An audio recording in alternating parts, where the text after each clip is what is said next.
Yes, y'all. Welcome back to another episode of FootyFanatics. And I'm here, it's your boy D-Ships, and I'm here with my guy Kiko. It's good. We're missing the United fan, and he's happy. That's all I'll say. He's out celebrating. If you guys are wondering, he's out celebrating. It was a good day for him. Obviously, I'm not even going to talk about no like, comment, share, subscribe. Y'all know to do that. If y'all haven't done that by now, y'all are bugging. But there's only one place to start, bro. There's only one place to start. And it starts with the biggest rivalry in England, FA Cup quarterfinals. Talk to me. Sunny in Manchester, innit? Sunny in Manchester, innit? Now, listen, what a result by United. Bro. Right? Bro. Let me ask you this. Were you hate watching United in any way? As in you wanted Liverpool to win this? No, I was so I'm neutral. Okay. As you know, I have no ties to either team. Facts. I think for me, though, I kind of was leaning more towards Liverpool because Klopp, the quadruple, farewell tour. But then there was something about United where you're kind of just like, that first half, they were playing some good stuff. And throughout the game, I'm like, United kind of deserve this. Yeah. A lot of people have been saying that was probably the best bit of football United have played all season. And it's funny. I'm going to take it back a bit. When I saw Liverpool's lineup, I was like, Klopp's he's going for this. Yeah. Bar, maybe Konate and Trent, that was their full-strength lineup. So I had full expectation they were going to mop the floor with United. Right. Especially United coming into this game. I mean, forget this game. The whole season, they've been inconsistent. No patterns in play. Don't know what you're going to get. First half, like you said, I was shocked. Like, there were a couple. I wouldn't say they dominated the first half, but they definitely looked like they had an idea as to what they wanted to do. Right. And, standout performers for me on the United side. McTom got the goal, but you can't go any further than Kobe Mainoo. You can't go any further than that kid. Right. And people want to, all right, I'm going to start off with this. People want to talk to me about United's academy products. McTom, Garnacho, Mainoo, Rashford, Diallo is another one. I can confidently say the only one or two that are United level is Kobe Mainoo. And Garnacho, no. Garnacho is not him. That's crazy. Garnacho is not him. There's an agenda. Rashford, overrated. McTominay, I don't need to say much. Kobe Mainoo and Amad Diallo are the only two that when I watch them, I can say, okay, I can see you being a part of a United project that takes them forward to winning trophies. The rest, if they were to be sold tomorrow, cool. Let's be real. Keep up, cool. Rashford? Garnacho slander is crazy. Garnacho he's trash, bro. Who got the assist? But listen, okay, go ahead. I get what you're trying to say. And you know what's funny? I would add Højlund to that because watching him in that first half, he didn't score, but watching the game, his ability to hold the ball up. He did, yeah.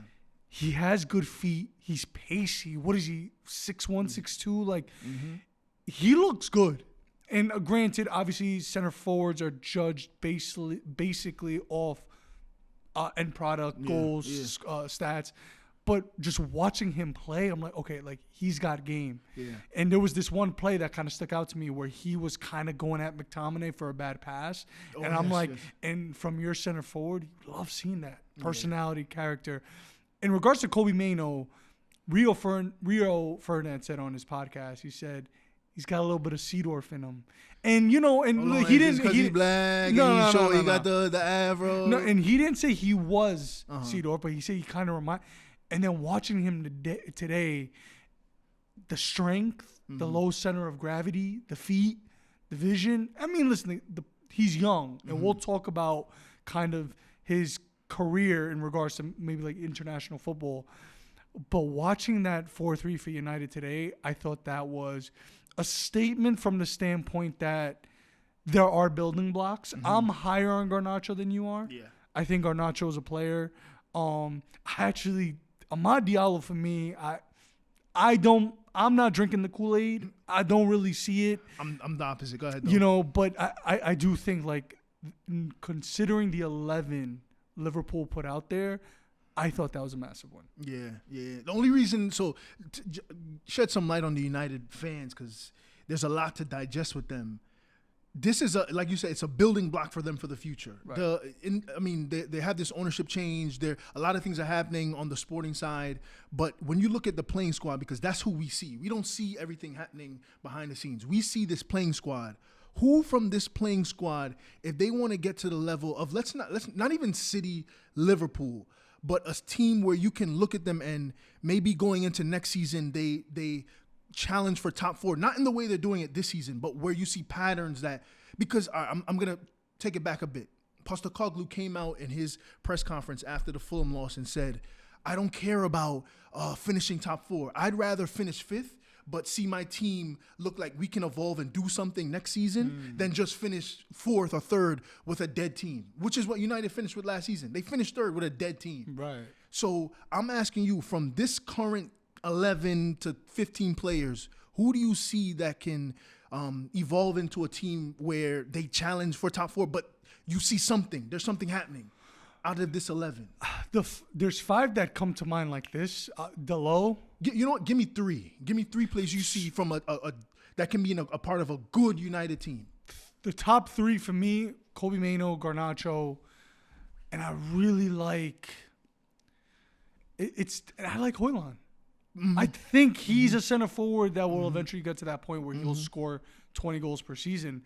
That's a really good question you bring up, because there are a lot of players on this United team that are bang average, but there are some players that you're like, these are building blocks. Exactly. And I'm not trying to put Kobe Mainoo on a pedestal. I mean, he hasn't really accomplished anything, but that's a player where you're like, he's a piece. Like I said, I rate Garnacho. I think Garnacho's a piece. Højlund. And then, Delo at right back. So I think United have pieces. They do. But there's a lot of dead weight. Yeah. It's a lot of dead weight. It's almost like, TLC 600-pound life. There's a lot of fat that needs to be trimmed. But listen, no slander on United. Man United fans, celebrate, enjoy the night. We already know where this one is. Yeah. So, and really quick on Liverpool, I mean, it happened. It happened to us. Y'all did it to us. 118th minute winner in that Carabao Cup final. It happened to y'all. It comes around. I just think they had the game and they just let it slip. I mean, the amount of chances, good situations they were in. And then you just know watching ball, like when you don't put your chances away or when you don't take advantage, it's gonna come back to bite you. So second half, there's not much to say on Liverpool other than you didn't take your chances and ha. Hey, it's your turn now. It's your turn now.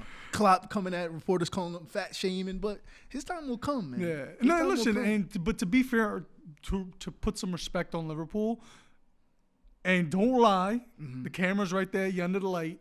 You didn't want Liverpool at Wembley. Oh, absolutely not. Because we're going to Wembley, and then it's a foregone conclusion. Chelsea against Liverpool at Wembley is a Chelsea loss. Like, it's guaranteed. I'd rather any day of the week. Give me City, give me United. I don't want Liverpool. I'm tired of that. We've seen that too many times. Chelsea, Liverpool. How many penalties? How many losses? So, yeah, I mean, it would be good. So, the draw, obviously, now is Chelsea, City, Coventry, United, and we'll see what happens. That'll be a good couple semifinal games. But Kobe Mainoo, I want to stick on him because the England squad came out for the last international break before the Euros. And he was not called up, but a couple names were called up. Now, I want to ask you this. We know how Gareth Southgate is. Right. He's kind of pragmatic. He's kind of boring with the way he selects his teams. From what you've seen this season, Kobe Mainoo aside, anyone else out there you think can kind of penetrate his squad or enter his squad and not only start but make a difference? Outside names that we haven't seen before, because you've got the names of Harry Kane, Declan Rice, Harry Maguire, even Jordan Pickford, Kyle Walker. Those are always going to be in there. Right. Anyone that you haven't seen in the squad that you think should be in the squad for the Euros? To be honest with you, I didn't really go in depth with it. Yeah. Cole Palmer's in the squad. Penetrate is crazy. Penetrate is crazy. Cole Palmer's in the squad, right? He should be. He's not in the squad. No, in terms of the Euros, he should be. We don't know. But he's in the international. He's in this. break. Yeah, he's in this international. Yeah, break squad. he's the one guy to me where, because like, I don't want to say Southgate has favorites because I feel like that has a negative connotation when you say that, favoritism. But I do think he's a manager that trusts his guys, and he has trust in certain players. Like for me, like prime example, Calvin Phillips. I don't think Calvin Phillips should be anywhere in the England team, not because he's not quality. The guy hasn't been playing consistently, but we know Southgate doesn't choose his teams like that. If he rates you, he backs you, you're in the side. I just think for me, it has to be Cole Palmer. Like English players aside, like he's just lit up the league. Does he get into the 11 over a Saka, over a Foden, over maybe a Grealish? Over Grealish, absolutely. Over Grealish, yeah. But you're gonna want some experience there. Yeah. You know, and it's funny because you talk about his loyalty to his players. One guy he hasn't been loyal to is Raheem Sterling.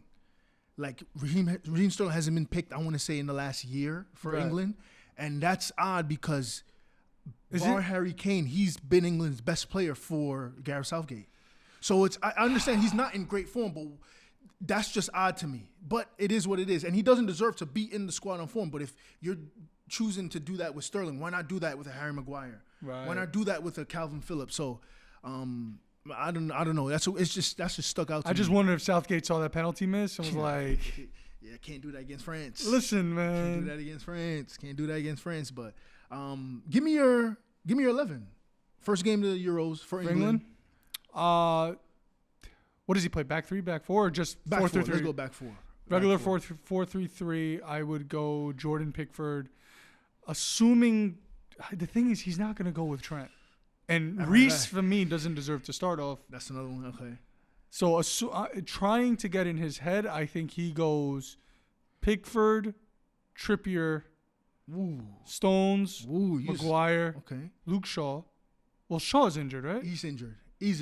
You know what? Let's say everyone is fit. Everyone is fit. Yeah, it's crazy because I still think he'll go Trippier. I think he goes Walker. Oh, I completely forgot about Kyle Walker. So, it's going to be Jordan Pickford, Kyle Walker, John Stones, Harry Maguire, Luke Shaw, Declan Rice, Bellingham. Now it depends. How do you see his midfield taking shape? Do you add a balance of like a Foden? Do you throw another kind of 8 in there? I would throw an 8. You throw another 8? Because Bellingham won't play the same style of play that he plays at club level. Okay. But at the same time, too, I feel like you lose a lot if you make Bellingham a traditional box-to-box midfielder. Okay. So, like, if you have Declan Rice and you have Bellingham, I think it's only fitting that you have a more pragmatic center midfielder. So I actually think he might go Jordan Henderson still. See, that's the problem. And that's the problem. But I think he still will. So maybe Jordan Henderson, Declan Rice, Jude Bellingham, and then up front, Saka, Harry Kane, and maybe either Foden or Marcus Rashford.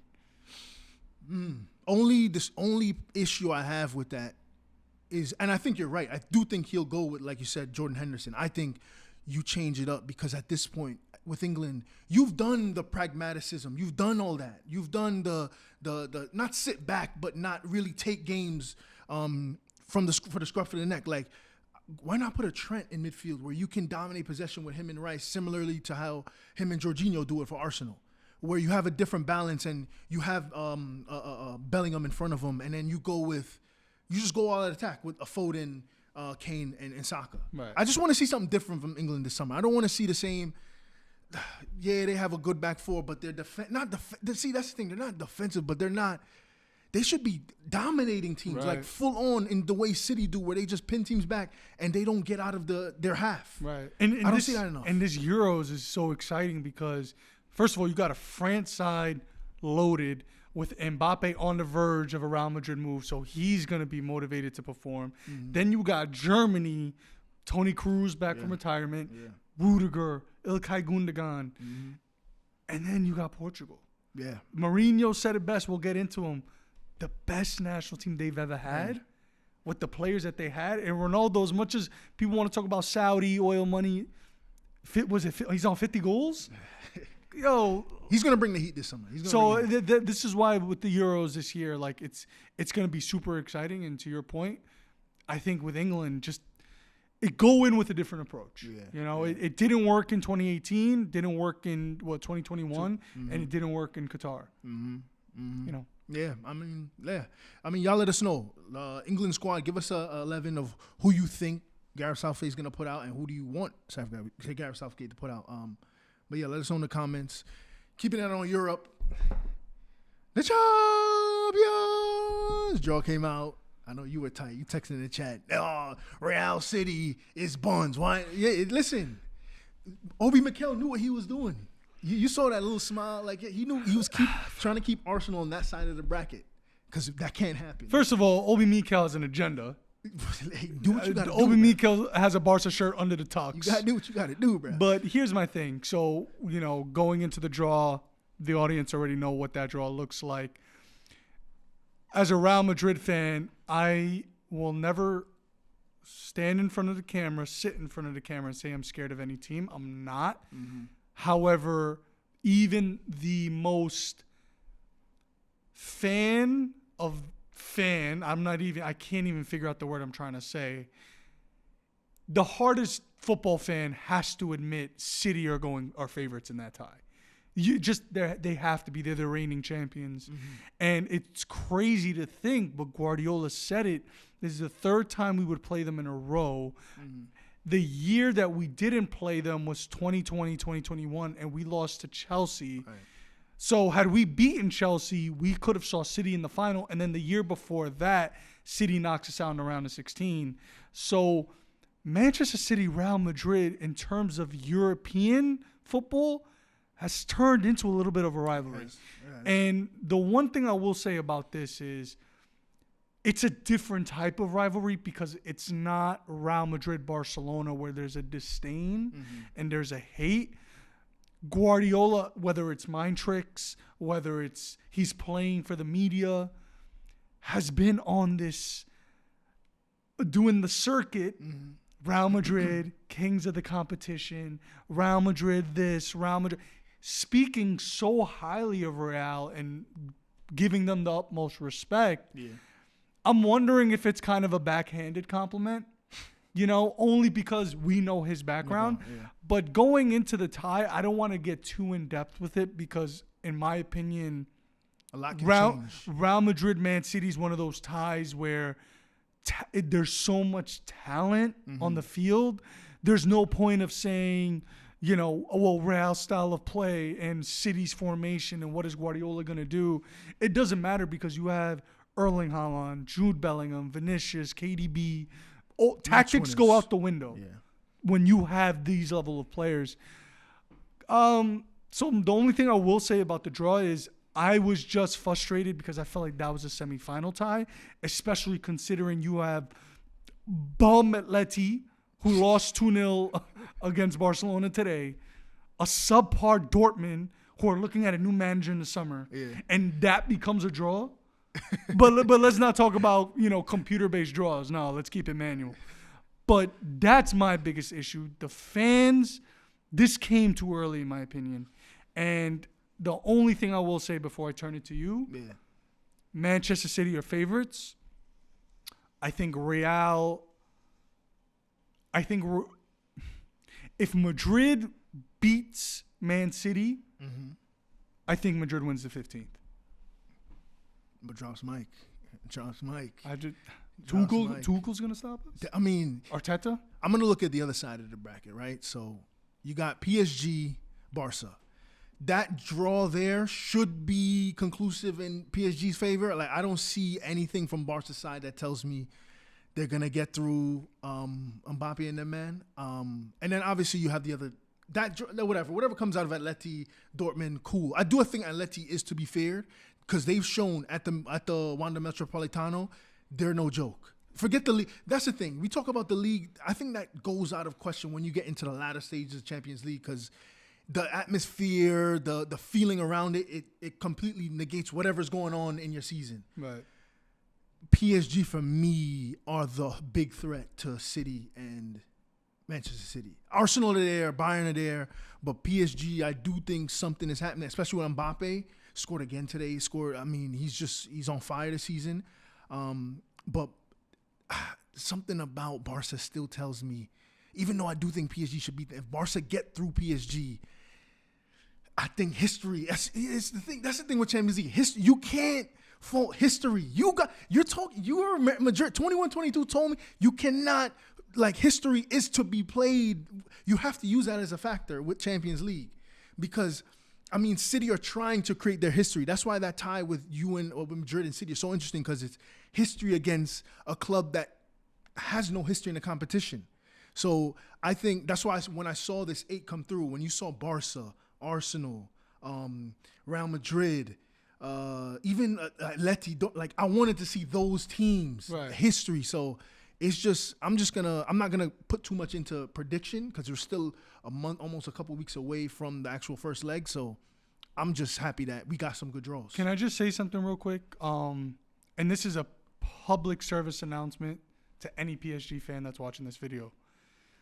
If PSG loses to one of the worst Barcelona sides we've ever seen with Yamal and Kubrasi, good players, top talent. If PSG gets knocked out by Barcelona in quarterfinals, what? First of all, if I'm Kylian Mbappe, I would almost kind of pull a Cristiano Ronaldo in 2009 when I'm leaving the stadium, not even do the tie, and just tell everybody I'm gone. Don't play me the rest of the season in the League One McDonald's League. You can't lose to that Barcelona team. Knowing the squad you have, you cannot. In PSG, I'm almost terrified what the narrative would be if they can't beat this Barcelona. Yeah. That is almost borderline. When will PSG ever win it? And then arguably you're losing the best player in the world.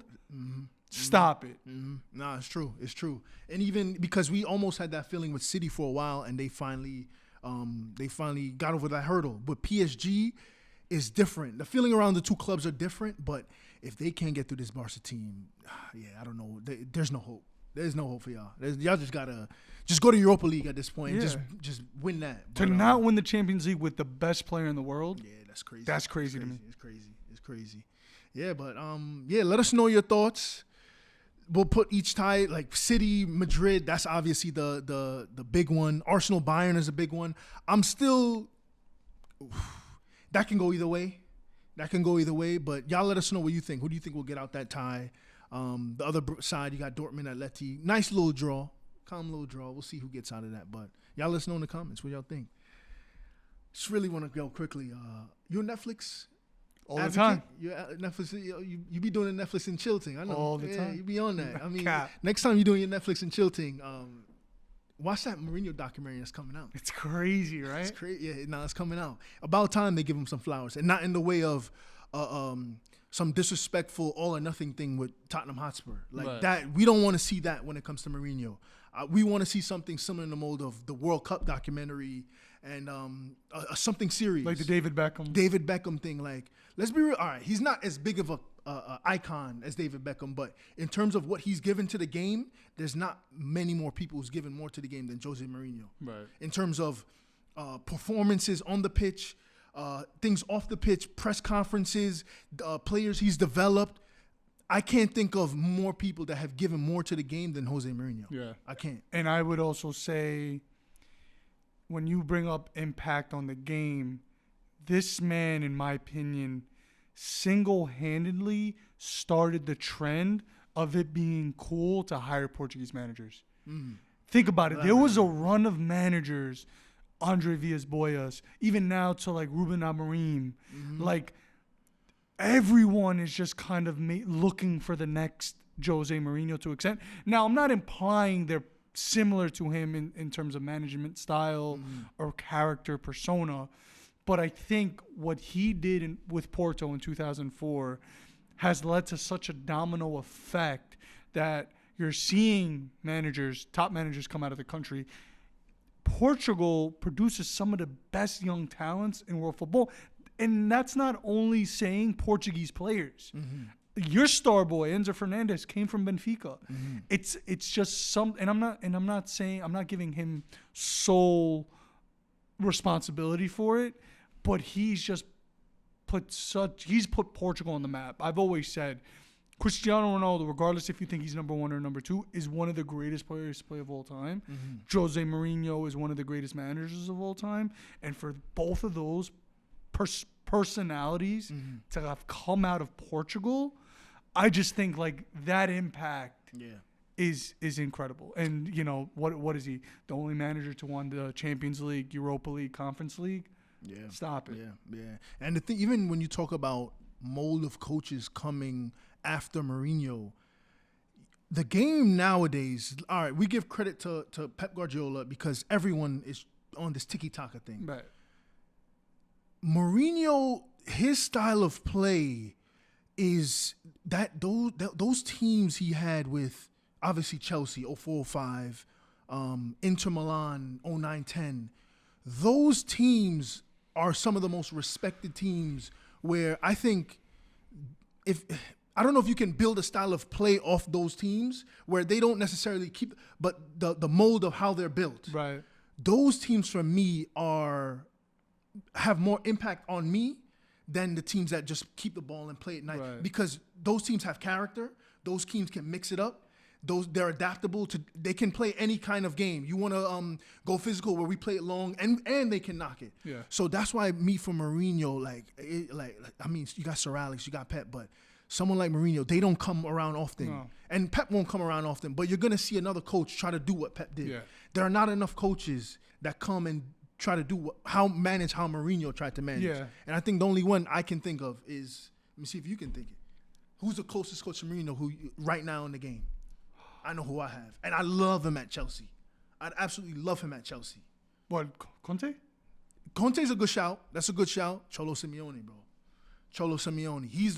In terms of, I don't know if he's got the same kind of personality. He's a more fiery kind of person. But the way his teams are built and the way his teams have like they'll go through a brick wall for him. That's the type of manager I like. Yeah, and to be fair, I will say this, and I don't mean to disrespect anyone when I say this, but I think with Mourinho, what kind of derailed them was this new generation of football, because you mentioned his Chelsea side from 04 to like 06.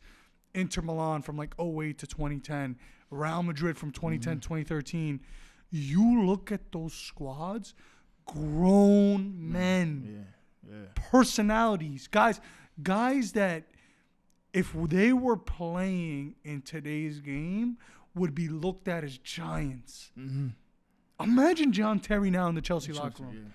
Yeah. Imagine Lucio, Javier Zanetti in the Inter locker room. Yeah. Or, Real Madrid with Ronaldo and Pepe. Mm-hmm. Bro, like Ramos, like he comes from an era where his demeanor, those players resonated with it, where I think now he's coaching players that get maybe turned off by it. And that's why I have these thoughts to myself, bro. The game is lost. That's why, for y'all young kids, and I feel sorry for y'all. I mean, yeah, you can go back on YouTube and just watch seasons. Forget highlights of game. Watch seasons, because the game we watch today, it's nothing near to what, like you said, I can confidently say in an era from 2008 to 2015. No, I'm sorry, let me take it back. From 2005, do a decade, 2005 to 2015, there were, I want to say, legendary sides. There were up to 10 in that era. If you want to talk about Mourinho's Chelsea, Sir Alex's United, Wenger's Arsenal, then you go to different countries, you have Inter Milan, and you can go down the list. Go from 2015 to 2025, there's probably Pep's City, Jurgen Klopp's Liverpool. Zidane three-peat, that's 3. Look how many legendary sides we've seen from 05 to 2015 and 2015 on. It's a good show. The game is gone. The game is gone. The game is gone. And the reason the game is gone because the game has gotten younger. And the way, obviously, the way society is now with social media and just the mentality, and that's a whole other podcast. We'll link some podcasts y'all could look and watch with that. But the game is gone, bro. Yeah. The game is gone. Kulusevski, before we go into Kulusevski even said it. He said when he was at Juventus with Ronaldo was probably the only one that wasn't on his phone. Facts. Like that just was never a thing. Facts. So yeah, I think kind of looking at it, we're looking at a whole new generation of players, and it's unfortunate. Now I don't want to attack the new players coming up. True. But you're 100% correct. I think we grew up in an era where there were not only so many different legendary sides, I think the narratives and the stories and the rivalries were much deeper. Mm-hmm. Even, you know what's funny? With Klopp, this is probably the best Liverpool since, the 70s, 80s? Yep. And it's like, there is no rivalry with United right now because United aren't on the same level. But then you look at the late 2000s and you had Ferguson with his United, and then you had Benitez with his Liverpool, and his Liverpool wasn't nearly as good as Klopp's, but it felt more intense. Yeah. Because Carragher was there, Fernando Torres, Steven Gerrard, Mascherano taking a bite. It was a different era of football. And the thing is, and we'll wrap it up with this: the game is defined by its players. The game has never been defined by managers. Add to the game that we watch and love, but the game is defined by the players who play the game. And you just got to be real. There are don't get it twisted. There are some top players in this game nowadays, but there's not nearly as many, and that's why we're not having that same kind of feeling we used to have. But I don't know. Y'all let us know what you think.